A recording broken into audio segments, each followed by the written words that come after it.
जय हिंद दोस्तों। UP assistant radio operator में 4 फरवरी और 5 फरवरी को आए एग्जाम में कुछ महत्वपूर्ण प्रश्न से संबंधित कौन सा पर्व मनाया जाता है। तो वाराणसी में गंगा घाट पर छठ पर्व के अवसर पर उगते हुए सूर्य को आराध्य दिया जाता है। ठीक है। एलईडी बल्ब में कौन सा चालक उपयोग किया जाता है। तो एलईडी बल्ब में गैलियम आर्सेनेट फॉस्फाइड का उपयोग किया जाता है। भारतीय संविधान का अनुच्छेद 51C के बारे में क्या जानते हैं। तो राज्य एक दूसरे के साथ संगठित लोगों के व्यवहार, अंतर्राष्ट्रीय कानून और सांसदीय दायित्वों के प्रति सम्मान को बढ़ावा देना और मध्यस्थ द्वारा अंतर्राष्ट्रीय विवादों के निपटारे को प्रोत्साहन करना। पुलिस अधिनियम से भी क्वेश्चन आए थे, जो कंफर्म नहीं हो पाए हमसे कि क्या पुलिस अधिनियम से क्वेश्चन किया गया था। और प्रेरकत्व का मात्रक पूछा था। प्रेरकत्व का मात्रक हेनरी होता है। विद्युत ऊर्जा से संबंधित क्वेश्चन आए थे। आईपीसी तथा सीआरपीसी से संबंधित क्वेश्चन आए थे। विश्व फार्मेसी दिवस कब मनाया जाता है। 25 सितंबर को। समय का बीमा आया था, तो समय का बीमा होता है MLT/-1। फ्लैग का कोई चिन्ह दिया गया था और यह चिन्ह किसका है ये बताने के लिए कहा गया था क्वेश्चन में। बल का एसआई मात्रक न्यूटन होता है। बल का एसआई मात्रक न्यूटन होता है। कोई रचना दी गई थी और उस रचना को पूछा गया था ये किसकी रचना है।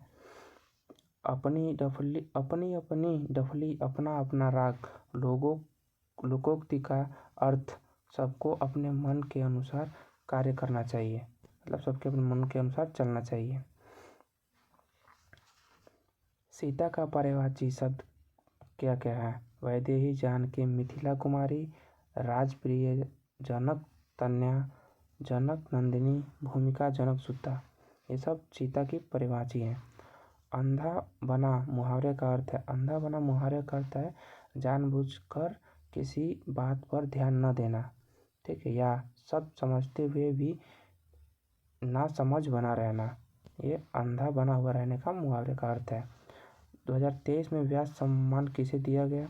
तो पुष्पा भारती, किसके लिए, यादें इनके लिए पुष्पा भारती 2023 में व्यास सम्मान दिया गया।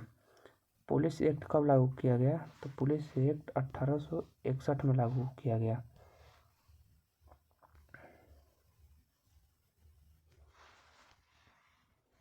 साहित्य अकादमी पुरस्कार की स्थापना कब की गई। तो 1954 में की गई।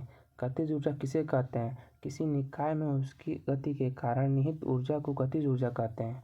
आगरा के प्रसिद्ध मिठाई कौन सी है। पेठा। आगरा का प्रसिद्ध मिठाई पेठा होता है। जो हेलमेट नहीं पहनता है उस पर कौन सी धारा लगाती है। ये धारा से क्वेश्चन था। निम्नलिखित में से कौन सा गति विहीन मतलब बीमा विहीन है। तो आयतन जो बीमा विहीन राशि है। साल्ट फैक्ट्री कहाँ स्थित है। कानपुर में। भाभा परमाणु अनुसंधान केंद्र में साइरस क्या है। एक अनुसंधान रिएक्टर। जीएसटी को पारित करने में कितना समय लगा। तो 60 दिन लगे।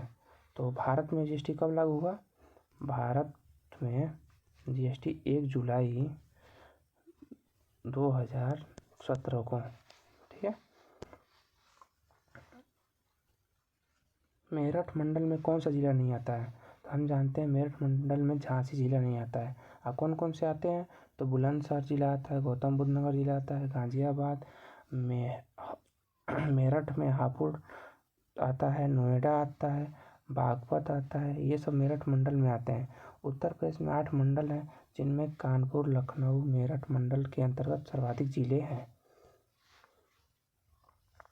भारतीय साक्षरता अधिनियम को किस स्थानांतरित किया गया।